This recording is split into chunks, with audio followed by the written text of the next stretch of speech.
Amahoro kuri mwese muriko murakurikira televiziyo Isanganiro, kaze murano makuru twabateguriye yo kuri no wa gatandatu. Aya nayo akaza kubagizwe na zino ngingo nkuru zikurikira: ibikorwa vyo kubaka ingomero z'umuyaga nkuba mu makomine ya Mpanda na Kaburantwa ngo biriko birikwega nkuko byashikirijwe n'umuvugizi w'ubushikiranganje bw'ubutare n'agataka. Mu gisata c'ubutungane ngo guteba gushira mu ngiro imanza ziba zaciwe nimwe mu ntambamyi ku butungane nyakuri. Ivyo bikaba vyavuzwe n'abari bitabiriye inama umushikiranganje w'ubutungane yagiranye kuri no wa gatanu n'abakorera muri ico gisata hamwe n'abanyagisagara. Mu ntwari bereye naho muraza gukurikira uko umukuru w'igihugu ahamagarira abarundi kwitabira rusansuma rwimirije mu mwaka wa 2022 uza mu mwanya isase idonido ryano makuru.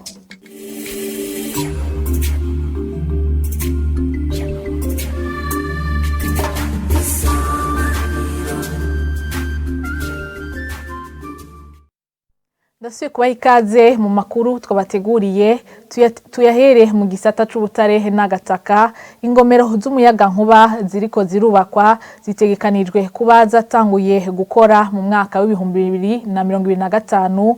Umuvugizi w'ubushikiranganje bw'ubutare n'agataka amenyesha ariko ko ibikorwa vyo kubaka ingomero zo mu makomine ya Mpanda na Kaburantwa ziriko zirikwega. Leonidas Sindayigaya akizera ko amakomine yose azoba afise umuyaga nkuba mu mwaka wa 2025 nkuko biri mu vyifuzo vy'umukuru w'igihugu. Kurikire Leonidas Sindayigaya avugira ubushikiranganje bw'ubutare n'agataka. Kabuseze ni baraje yatevye cyane kandi baraje tandoko yo 2 megawatt 200. Kabuseze yabonekera rimwe n'urundi rugomero rwo mu Rwanda rwatawe gukora mu mwaka wa 2017. Amafaranga abonekera rimwe ishira hamwe ni rimwe mu 2017 ubwo rugomero rwarutanguye pakubakwa mugabo gukora. Urumva no twe twarahomvye basavye amezi 15 bobongera tubaza ko amezi 15 ngo rugomero zoshobora gwaheze. Turavyizeye hari urugomero rwajiji murembwe nago nyene ivyigwa vyaratevye gatonya. Hanyuma hajya n'ijya crise ya 2015 hari ibintu byinshi yahungabanije kuko nka cane nk'aba banyamafaranga batanga amafaranga hari abaca batangura bati twazi twide turabiyo bitera bija ku buryo rero n'uburyo bwo gukora hari nk'abasanzwe dufasha aba Union Européenne ba Banque Mondiale wasanga bamwe biteza utunyoni bugateba ku buryo rero neza rumaze umwaka rutanguye ibikorwa. Ubu rwashobora guharura ko muri byose ari nka 30% ayikorwa byo bigeze. Hari urugomero rumwe rukoresha imishwa y'izuba rwa Mubuga hari Igitega ubwo rwarangiye rwamaze kwinjira mu muhora muri rezo y'umuyaga nkuba rwa megawatt 7.5. Hariho urugomero rwa Ruzibazi rwa megawatt 15 mbere umengo ashana kwiyongera ko zindi nkenya megawatt. Ubwo twizeye ko mwaka wa 2022 ruzotangura gukora ibikorwa bariko bigenda neza cyane. Urugomero rusangira ibihugu bitatu u Rwanda, Tanzania n'u Burundi. Turagwizeye ko mwaka wa 2022 ruzotangura. Rwajiji murembwe bitekaje ko gohera mwaka wa 2024.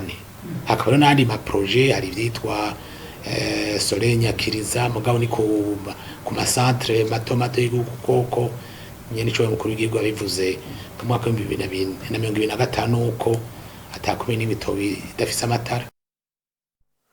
Tuje mu gisata c'intwaro ibereye ngo abarundi ntibotegwa ubwoba na rusansuma rwimirije mu mwaka uza w'2022 ngo bace bahunga igihugu nkuko vyama vyibonekeza iyo himirije be nico gikorwa. Vyashikirijwe n'umukuru w'igihugu Evariste Ndayishimiye aho yatanguza ku munsi wa gatanu urusansuma rw'abantu, uburaro, uburimyi n'ubworozi.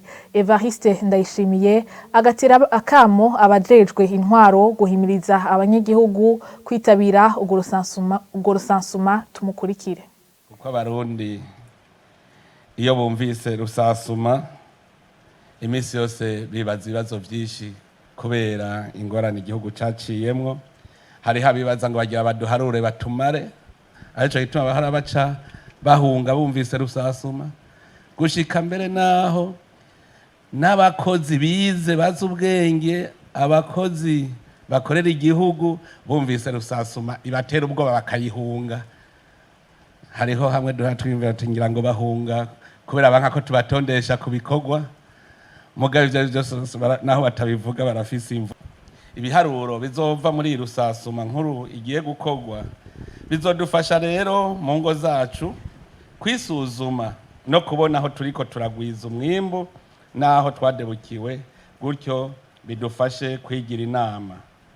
Kubera iyo rusasuma izobije kudusuzuma, ndizeye yuko abantu bose bagiye kuja ku kivi kugira ngo isuzuma rize rigere risanga twese tumeze neza nkuko turi ku rugamba rwo kurwanya ubukene. Nanje nkaba ndi kizigenza muri urwo rugamba, nagira ndababwire ko hagize uwuzosiba azoba dutobeye n'abanyamahanga baba mu gihugu.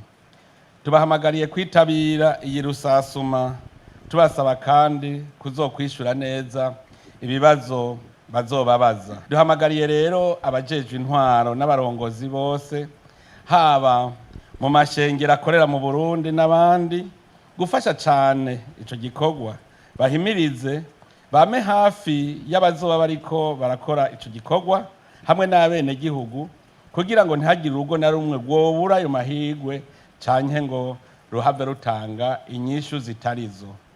Mwese mumenye ko abatazokwitaba rusasuma bizoba bisa nuko batari mu gihugu. Tubandanirize ano makuru mu gisata c'ubudandaji. Umukuru w'inama nshingamateka abona ko urudandazwa rw'inzoga zidandarizwa mu masashe rukwiye guhagurukirwa mu gutuzwa. Daniel Gelaze Ndabirabe arongoye inama nshingamateka yabivuze kuri uyu wa mbere igihe umushikiranganje mu vyajejwe harimwo ubudandaji yariko yishura ku bibazo vy'abatowe n'abanyagihugu. Kurikire Daniel Gelaze Ndabirabe. Mu mashure basigaye banywa inzoga birateye ubwoba, uretse ko banywa n'inzoga na bwa buntu bw'ubusashe mwami muvuga ntibabugera umutwe. Ku mashure nibwo birirwa batwara mu mifuko ku mashure, ca mwibaza none abo bana ejo bundi bazaba bameze gute? Ibyo byose ni ukuvyibaza. Muravugana n'umushikiranganje wajejwe indero, murabigena ibintu mubikurikirana. Abana n'ukuri bariko baratuva mu ntoki, kumbure nimba ari gusamara kwacu, nimba ari kutitaho kudakurikirana neza ibintu by'indero, ariko birakwiye ko mwiyumvira mufatanije nabo mu ndero. Murabigena iki kintu, ibyo bintu bicuruzwa bidandazwa ibiyovyabwenge, ugasanga abana bose bariko barabinywa, abakuru bariko barabinywa, bagahinduka ibiwerewere, bagahinduka abantu nta kamaro. Abo bantu twabacira uruhe rubanza? Baravuga ngo gufunga imyaka, kubera iki twava nk'imyaka 50 bakazofuma baza baherayo. Umufunga kagumayo gusa aragenda akicara azi ko bazomufungura. Abagabo ugasanga karabaye, imiryango ikiri gusambuka. No kuvuga yuko iki kibazo c'ubushikiranganje bwose, ikibazo c'abarundi bose, ikibazo c'abavyeyi bose, ikibazo camwe bw'abamenyesha makuru, ikibazo c'abajeje umutekano, reka twese duhagurukire gukingira abo bana. No kuvuga ko rero mu bushikiranganje bazokurikirana neza ayo mayoga, murabe neza ko bariko bisunga amategeko kugira ngo ubwo buyoga buto ubwo buyoga bwo mu masashe buveho canke mu buhindure, kuko burya busashe buto hari ukuntu bashobora kubuhindura akavaramo amacupa manini kandi bakongera bakavyiga mu laboratoire kugira ngo inzoga bayihindure ibe purifiye, ibe distillé ku buryo bwiza. Burya bumara burimwo butuma abanyagihugu baca bagenda bata imitwe kugira ngo baze babukuremo. ibyo byose ni ibintu bishoboka ariko n'ikibazo cyo guhagurukira.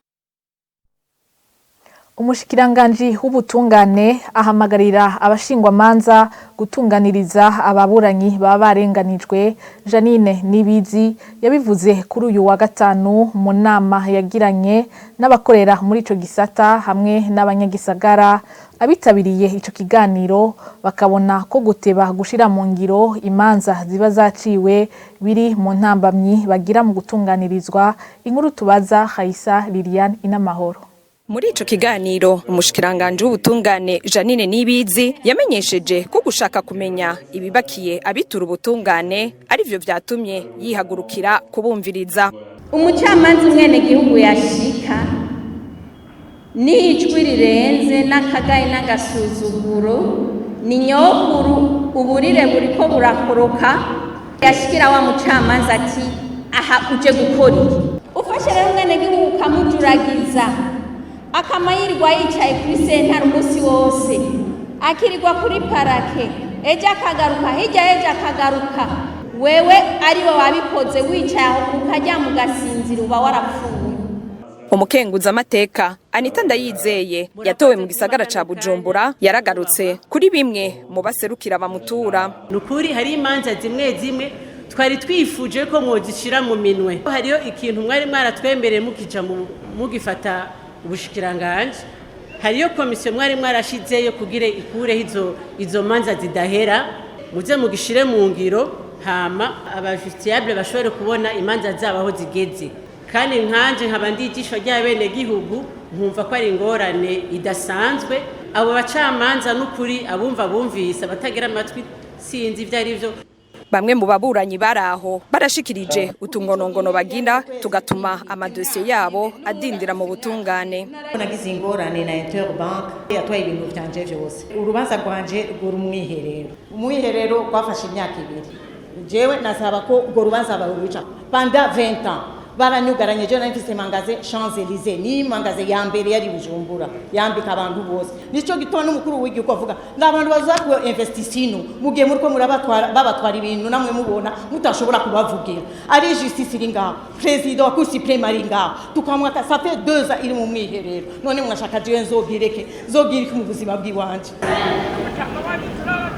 Inyuma y'ibibazo vyagiye birashikirizwa umushikiranganje yategetse abashikiriza amanza kurenganura abarenganijwe. Ico gikorwa kikaba caranzwe no gushikiriza inyishu ku baburanyi bari bituye ubwo bushikiranganje ngo habifutwa canke isubirwamwo y'imanza zabo bo mu gisagara ca Bujumbura.